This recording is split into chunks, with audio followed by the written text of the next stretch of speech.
transportation planner, and he made this, you got it going? Yep. Oh yeah, made this really smart statement in the discussion about, you know, what drives the difference between, well, I used to say, this is what I had written, you know, that Alex Steffen said that what we build dictates how we get around. I disagreed and said how we get around dictates what we build. And what Jarrett Walker said is, in fact, they're both the same thing. That you can't talk about buildings without talking about transportation.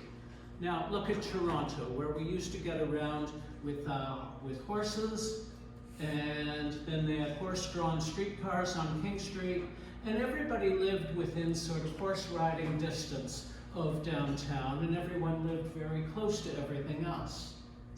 Then electricity came along, and they suddenly could have streetcars. And electricity, much of this is going to, do you people know Vaughan and St. Clair, Bathurst St. Clair area? That's where I live. This is the Hakim optical that's still there. And this is the way it looks today. And I'm going to talk about how the streetcar changed this neighborhood. This is what Bathurst Street looked like 120 years ago. A bunch of rich people living on farms that they could afford the coaches to get them up the hill and go fox hunting. And this was the big house at the corner of Bathurst and St. Clair, with the owner there wondering what's going to happen now these trucks are coming. And this was Davenport Road, right at the bottom of the escarpment, and nobody could really get up Davenport, get up the hill, up Christie Street. And so that was really the end of Toronto.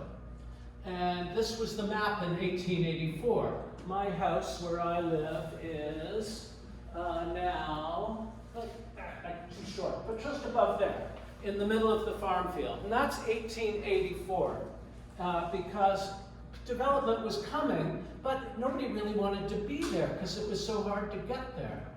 Then you see in 1890, there's a little more development. And then it starts exploding.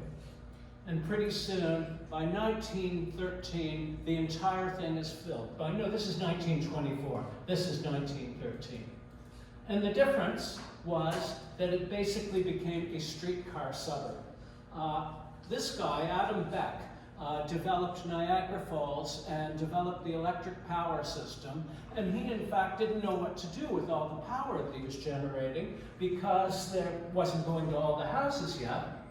So he developed a whole public government system that would bring the power from Niagara Falls. And they had this idea that they learned from the United Kingdom about, you build transit and then people move out to these garden suburbs. And the whole idea was that Toronto would have garden suburbs where you leave the dense, crowded downtown tenements and you move out to the country. And these were the marketing schemes for selling these rail-oriented, streetcar-oriented communities. And they're streetcar suburbs, and most of Toronto is built like this. Compact areas, because you have to walk to the streetcar, so you don't want to walk that far, with local business districts. The streetcar suburb has small lots, not many driveways. Some houses may have mutual drives, like in our house, and they look like much of downtown Toronto, like this. Front porches were prominent features, and most of the housing got built looked like this. They were built with sidewalks on a scale convenient for pedestrians and cyclists to get up to the main streets. That's my house in the middle of these three identical houses. And there were residential areas with integrated commercial space. So St. Clair Avenue, the streetcar goes in, St. Clair Avenue became the commercial district where we could walk up to shop. You get off the streetcar, you buy your groceries, you walk home, you have your dinner. So this was R.C. Harris's plan to build radial streetcars up Yonge Street and out in either way so that people could get anywhere in town. It didn't happen because the car started becoming popular and they figured it wouldn't work. And so streetcars and transit in Toronto just basically developed organically, and there were 9 different transit companies working on all different ownership, and you couldn't transfer from one to the other. So that if you lived in the Danforth and you got to the Don Valley, you all had to stop and get out and transfer onto a different company. And of course, the person in the bicycle just goes by everyone. Now, that whole Davenport area that I said, there were all those ravines, and this was the ravine that's sort of where Bathurst Street is. And if you know the area at all, you could see how nobody could drive this, nobody could barely walk this. It was really difficult. So there, this is what they did. They filled the ravine with all the garbage and all the crap that came out of coal furnaces and everything, and they had to have a place to put it all anyway, so they started filling the ravine and built this sort of dirt bridge across the ravine, and there it is, almost finished. And here it is, finished. Suddenly there are streetcars. This is the corner of Bathurst and St. Clair. And this is what it looks like today. That same dirt piece of land that they built is now the Loblaw store, and the subway way, way down. If you've ever used this station, you know you have to go down to get to the streetcar buses, and then down again to get to the bottom, because the subway had to be deep enough to go under all of this dirt bridge that they built. This is Vaughan and St. Clair. And they built it then because the streetcars were more important with the cars, with a dedicated right-of-way down the middle, so that you could go really, really fast. It was terrific. This is how, because streetcars came first, cars came next. And that's how it is today. But what happened at the time in 1928, there were so many cars that they said, well, we can't do that, so they ripped up the separate right-of-way.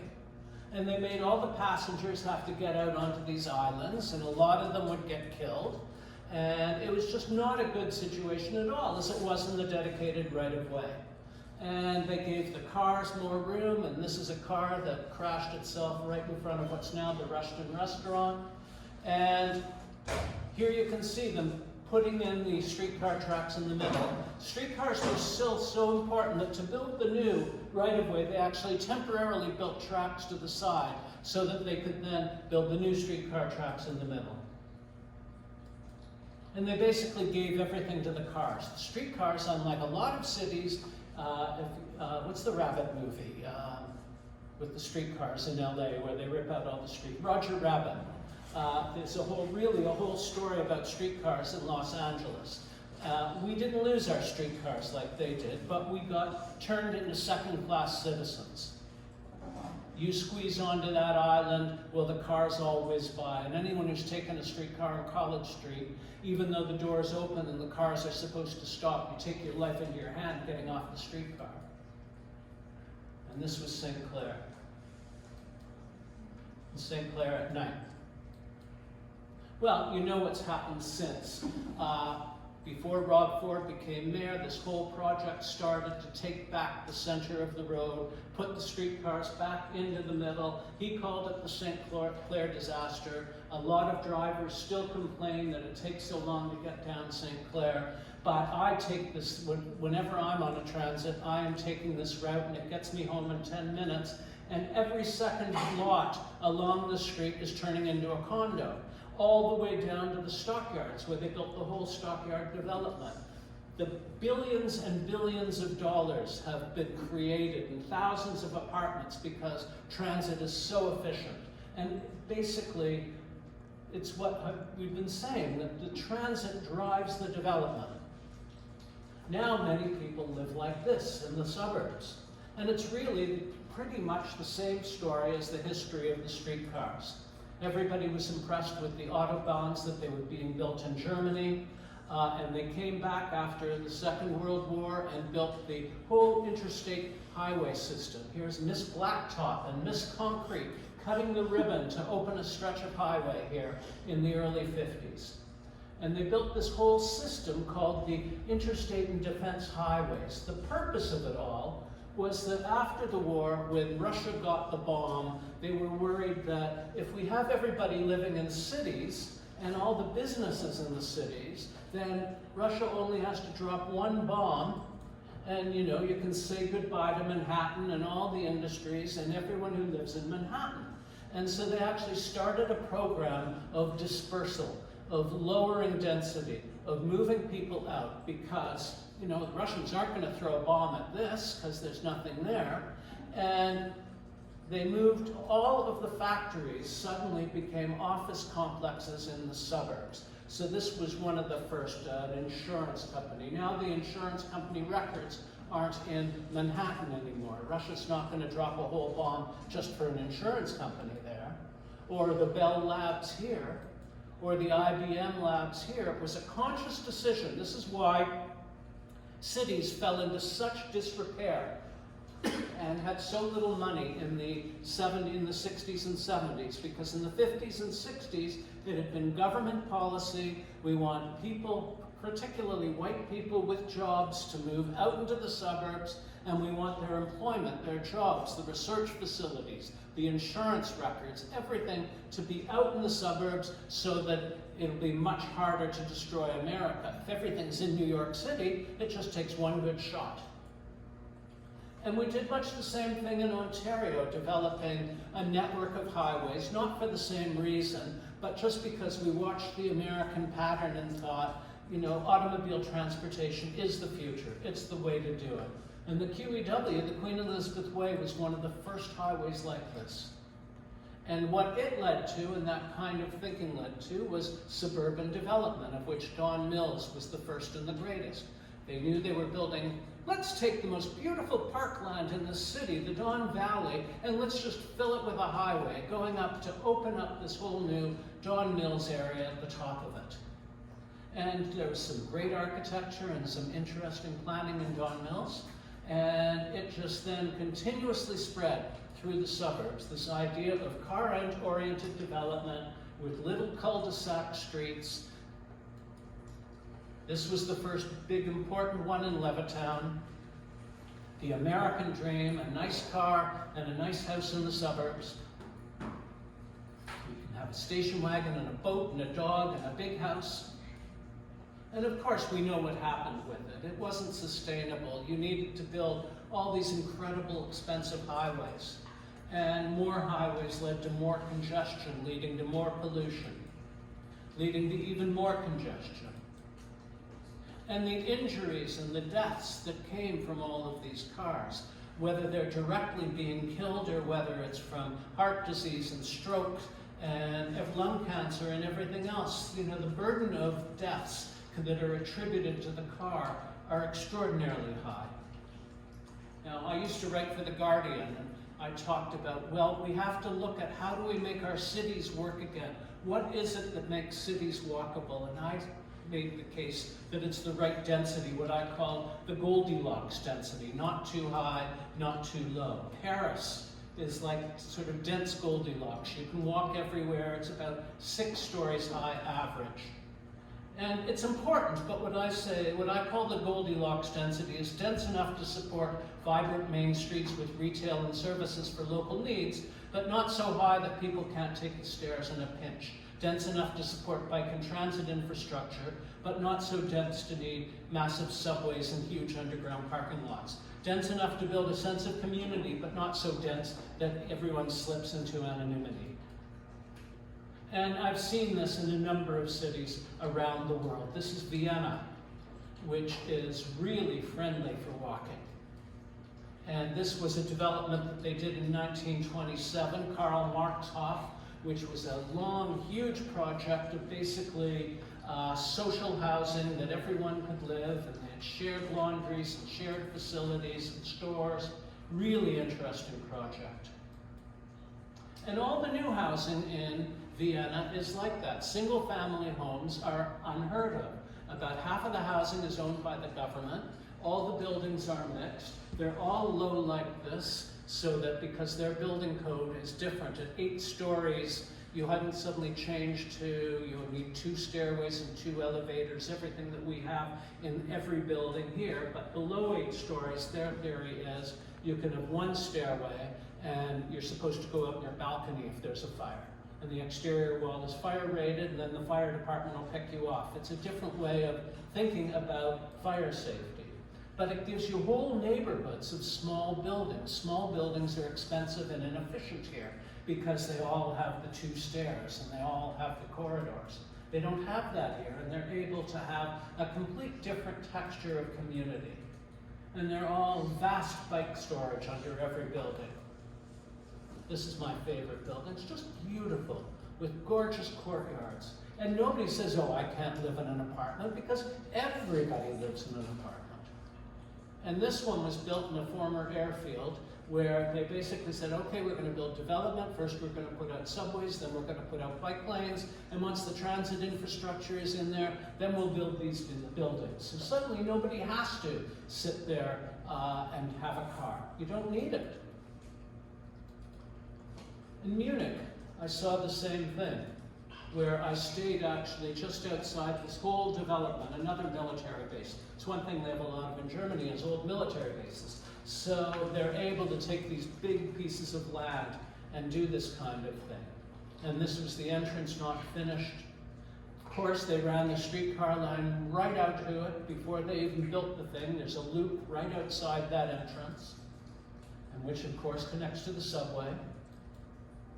They have a lot of fun in their subway. I've never seen this. Let's just have a glass of wine on the subway here.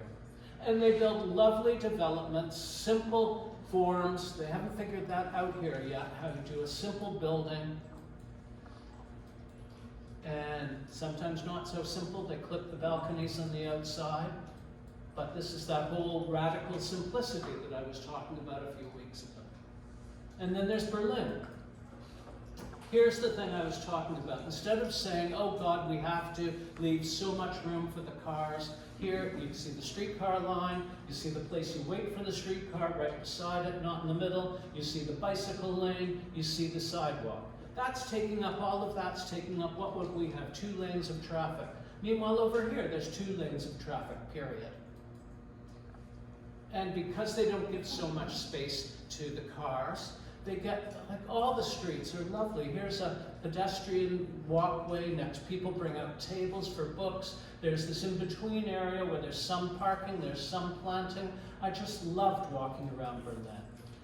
They have whole streets that they just say, this is a bicycle street. You can come in with your car, but you have to go slow and recognize the bicycles have priority. And everybody uses them. Great trains. Great connections. I just put this out as an example. My uncle, my mother's brother, was a navigator with the Canadian Air Force and was shot down and killed over Berlin. So I thought, oh, well, I want to go see where he's buried. Up here, if you want to go to a cemetery and anywhere around Toronto, you've got to have a car. Here, I just get in a train. I can go out to this suburb. I can get off the train. I can walk to the cemetery, which the Graves Commission maintains beautifully. Visit my uncle, who I'm named after. Go back and get on a train again. I mean, who would think that a city is so well connected that something like that is walkable? Then they have a whole system of co-ops where people get together and build buildings. And so there's government land, they open up proposals. This is my favorite, this one called R50. It's built to that passive house standard that I called the radical efficiency. And they've got just nice little balconies clipped on. All just chain link fence, bare concrete inside. People can do what they want with it. Finish it or not, these people basically just threw the rug down on the concrete floor. Very simple plans. I loved this building. That's why there's so many pictures. And again, in Berlin, all built to this. People aren't living in single-family housing, so they all can walk to wherever they have to go. You see a lot of cars there. People have cars. Germans love driving. That's why they have so many beautiful Mercedes and BMWs, but they use them primarily for recreation on weekends and things like that. For work, you walk to work. Finally, Toronto, where we have our own history of building this kind of housing on the streetcar suburb. This is housing that was built by the city over on Bain Avenue, the Bain Avenue Co-ops, where it's now a co-op, a wonderful, wonderful project. There they are, building better homes for working men. Beautiful housing. They followed it up with, I think, the best housing project in town, the St. Lawrence Housing Project, just south of St. Lawrence. This is how you do city building that works for everyone. They're not that tall, huge amount devoted to parkland. Here's the basic plan with David Crombie Park down the middle. It's lovely stuff.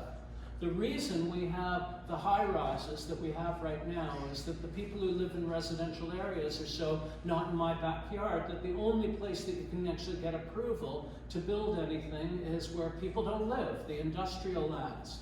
And so they pack all the density into that. We're only now seeing the turnover where if you go out in the Danforth or you go out in St. Clair, that the two-story buildings sitting right on top of good transit are being taken down.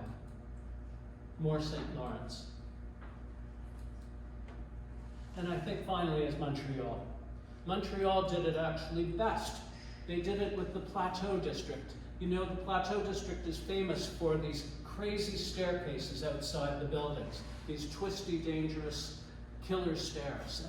The reason they're like that is that the planners in 1904 thought that the city was so crowded, so they insisted that all the buildings be set back 10 feet from the property line. So what did the developers do? Well, they're not stupid. They said, we'll just put all the stairs outside and we'll put them in the 10 feet. But 10 feet wasn't long enough to build a proper stair, so they had to get all twisty to squeeze the stairs into 10 feet. What means is that the buildings inside are 100% efficient. There are no hallways or corridors so that you don't get noises and smells from other people. You've got your piece of the building with these crazy stairs outside that are so steep. And, you know, there's a lot of winter there, and people have to climb these things. But because, you know, if they'd said, let's make it 12 feet or 15 feet, they probably could have gotten more reasonable stairs. But this was just smart developers figuring, if you're going to tell us to have 10 feet, we're not going to plant tomatoes, we're going to plant stairs. This is a stretch. I just couldn't believe these things.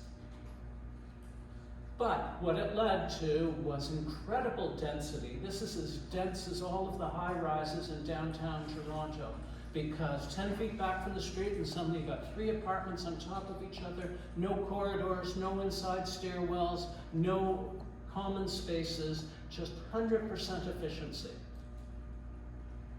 I won't go through all of these again because you've seen these, you showed these, but this was the whole idea of how you build transit-oriented development.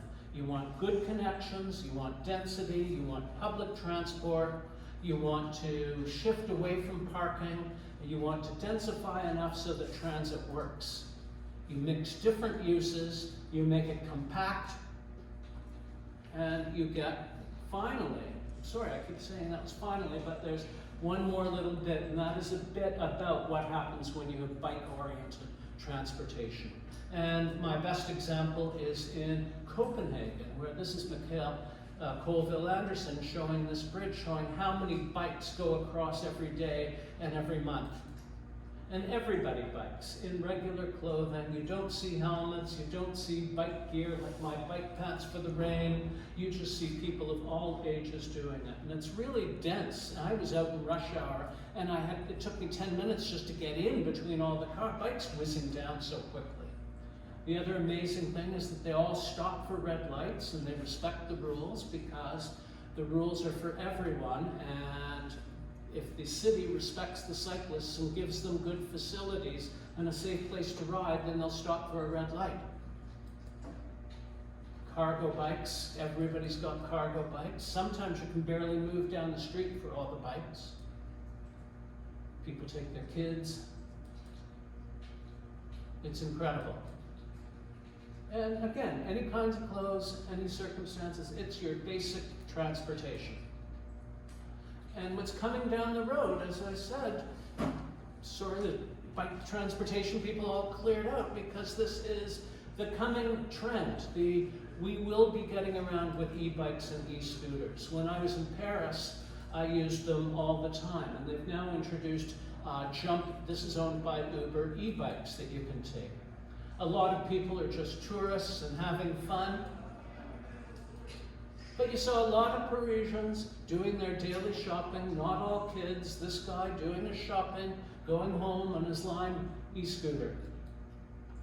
In Marseille, some kids just showed everything that's wrong with scooters when people just leave them anywhere and don't treat them properly. But these were a bunch of kids. They were just playing with them and pushing them while the scooters have their alarms going because they didn't sign in. They were just being jerks. And so they were jerks. But pictures like this will be used when they say, we can't have scooters because people leave them on the street. It's all a learning curve. Like here, all these birds are all carefully lined up at the curve. In Lisbon, I used them as well. And in Lisbon, as I mentioned at the time, all the streets are paved with these little squares of marble. So I was at this new architectural museum that was about 3 kilometers from the train station. I walked out to it, but I got one of the scooters to go back. And I can tell you, riding on that marble was a horrible experience. But the scooters are getting better. I was speaking to the head of sustainability for Bird Scooter, and they just introduced the Bird 2, where these were scooters made for the general public that you could buy in China off the shelf. Their new scooters have bigger batteries, bigger wheels, much more comfortable, much better at eating up the shocks. And here, you could rent a bike, you could rent a scooter, all kinds of different modes of transport. More Lisbon scooters. And that's as far as I'll go. That's as far as I'll do today. But thank you very much. Again, thank you everyone who stayed. Send me an email saying you were here till the bitter end. And I appreciate it. And thank you very much for your cinematography.